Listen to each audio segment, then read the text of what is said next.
Hello everybody, it's Jessica. I'm here today with a ball jointed doll update video. We have a lot of things to cover. It's been a while since I've really done a BJD update, and I realize I'm pretty behind on a lot of things, so lots of fun things have been happening, and I thought I would start with Seamus, who is my hybrid. He is a Minifee muscular body in tan, and been waiting for several months.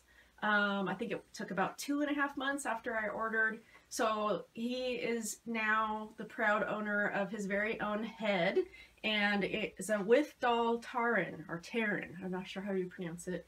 WithDoll Terran head with the company face-up, and it is in their UV real skin, I think is what they call it, so it's not tan. I'm glad that I went with that resin color because it is a pretty good match with the Minifee tan.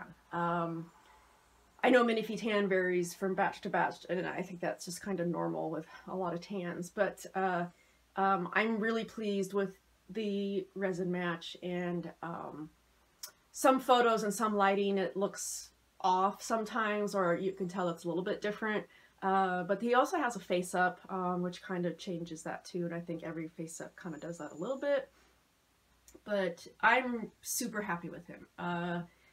He is, he's really cute. I really like him a lot. So I had, let me see if I can bring him up to the camera here. I had a lot of inspiration for him as a body. I mean, he was a headless body with, and these clothes from Rabbit came in. He's wearing these, I don't know what you would call these knickers. They're kind of a short style pant. And actually I just now put these were some Zoom boots that I got, and actually they fit him pretty well, and I actually really like them on him. But he is, it just really changed my idea of his personality once his head came in. Oops, my battery's getting low. So he has the company face-up, which is gorgeous. It's absolutely beautiful. You can see it has actually has some sparkles in it. It's so pretty. He's wearing a pair of eyes that I made. These were a pair of my UV resin eyes, and I made a bunch of these kind of pink and purpley type ones because I was trying to make a bunch of different ones for Mila. And this was a pair that turned out really nice, and they fit him. I think that I will eventually want him to have either green or blue eyes. We'll see. I need to crank out a bunch of eyes because I'm in need of eyes. That's kind of what I do when I actually need something. Then I go back and work on it some more, because I was enjoying doing eyes for a while. But so he is wearing a wig made by Monique Gold, which I love their wigs, and I think this one is called, I think it's called the Johnny. I can't remember now, but it's actually, I really like it. I actually really like it a lot. And so this guy's personality changed quite a bit when his head came in. Well, go figure, because I was basing a lot of my idea and feeling about him based on his, you know, how I felt about him. But he didn't have a head, and so that's missing a lot of critical parts. So once he got his head, I started getting a much more clear idea about him. I mean, when he was a headless body, I'm kind of rambling here. When he was a headless body, he seemed a lot older to me. He seemed more calm and grounded. But when he got his head, and then it really changed I already had his backstory worked out, and he still has that, but his personality and his reaction to his backstory has changed quite a lot, because now I'm feeling him as a much younger, maybe somewhat impetuous, a little bit on the rebellious side. So it really changed. It really changed how I perceived him. And I don't think for the worse or anything like that. It's just been a flood of inspiration since his head came in. I think it was last week. And I did make a video earlier, back when he was a headless body, a few months back, about his backstory. He is a, basically he comes from a family of humans and their descendants who are able to see through the glamour of the Fae. So this is a very dangerous ability, because he is, by being able to see through the glamour of the Fae, that is one of their major, basically, defenses, and living among humans, or going through humans and not being detected. And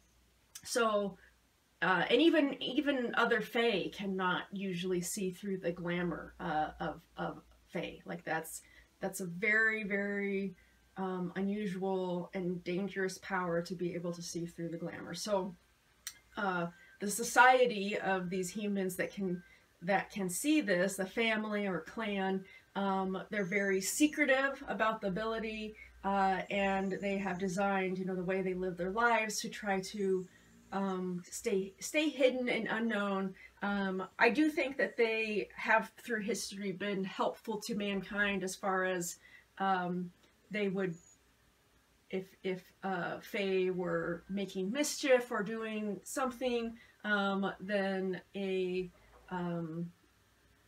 Sith seer would come in and help figure that out. So that probably has a lot of little stories and such. But so Seamus has come from this family, this extended clan, and he it's the time too. It's the time. It's the 20s. It's after the First World War.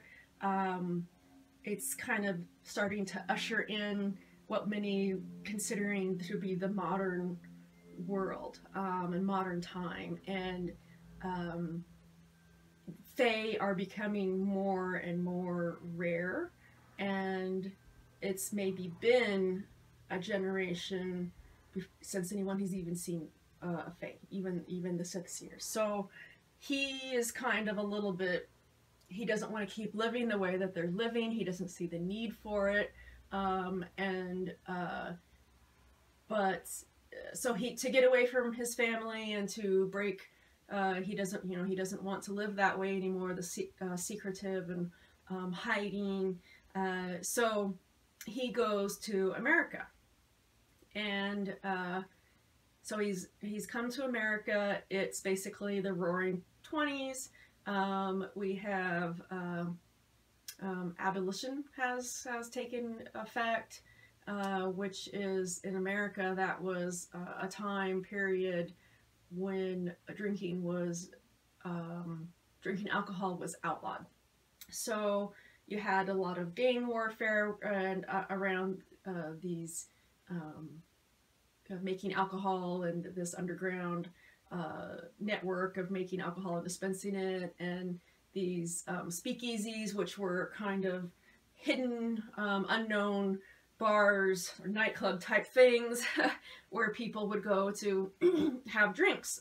So basically bars, but they were secret and illegal bars. So, but there was just, lots of affluence and money at this time. Things were, it was before the Depression, it was just kind of this big inflated period before the Depression. So lots of partying, lots of affluence, and America seems the place to be. And so he goes there to get away from his family and to make his own way. He he really enjoys the speakeasy scene. He is there a lot, and there's a lot of dancing and flirting with girls, and he's just having a really, really good time. And so he's never seen a fae. He's almost maybe even believing that it's a myth that fae exist. And so I don't know how exactly this happens. I have some different scenarios, but Edith is there, and he sees Edith, and he sees her. He sees her for what she really is. She has a glamour to disguise herself to look human, but her real appearance is this, and she is a cat fae, and he sees her, and he's very, very shocked. So there's some things that happen there, and I might expound on that later. I definitely have some story ideas about that I'm really inspired about, and would like to tell about or write, however I can get that out. But I did want to speak a little bit about Edith too. So I made Edith this this blouse. Let's see, I'll bring her up here. I made her this blouse pretty recently here, and it's actually based on a pattern that I had made for Blythe dresses that I was making. So it's very simple, but it is it has a snap closure in the back, and the upper portion is lined, and I really, once I got this on her, and got these slacks, these denim slacks that she's got, and these heeled shoes, like, you know, she'd been wearing that very beautiful Darling Clover dress for a long time, and had made her seem very sweet, and I think she is very sweet, but I think there's a part of her that's so that's probably how she dresses. She probably dresses that way when she's in Eden Sphere, but she likes to go out and party, and she's very interested in humans, and she is basically exploring the 20s, and she's there too, and she's having a good time. She's partying, it's fun. She likes the dancing and meeting humans and men, and just really enjoying it. And she keeps that secret from most, because really, you know, probably aren't supposed to be doing that. The Fae are becoming more and more secretive and hiding, and so she does have to sneak out to do that. And so she goes to America for the same reason, because there are really no Fae there for the most part, and what's the chance of being detected there or anything like that? So she's there for the same reason. But it was so very, very inspiring, and I just love it how when you put on new clothes or do something different with them, how you can suddenly open up doors that you hadn't thought of before. So I really didn't know a lot about Edith until I made her this outfit, and then Seamus's head came in, and we're just learning a lot about these two. So they do meet at one of these speakeasies, and so I'm not sure exactly how the story goes, but I do know what happens is Seamus has every member of the clan, every male member of the clan is given an iron blade, and it's not the strongest, it's not steel, it's pure iron. So it's the old kind of iron, it's pure iron, and it is the best weapon for defending themselves that they had against Fae. So they're all given one of these, and he's carried it forever, so he still carries it. And he bumps into Edith in this crowded speakeasy with dancing and music.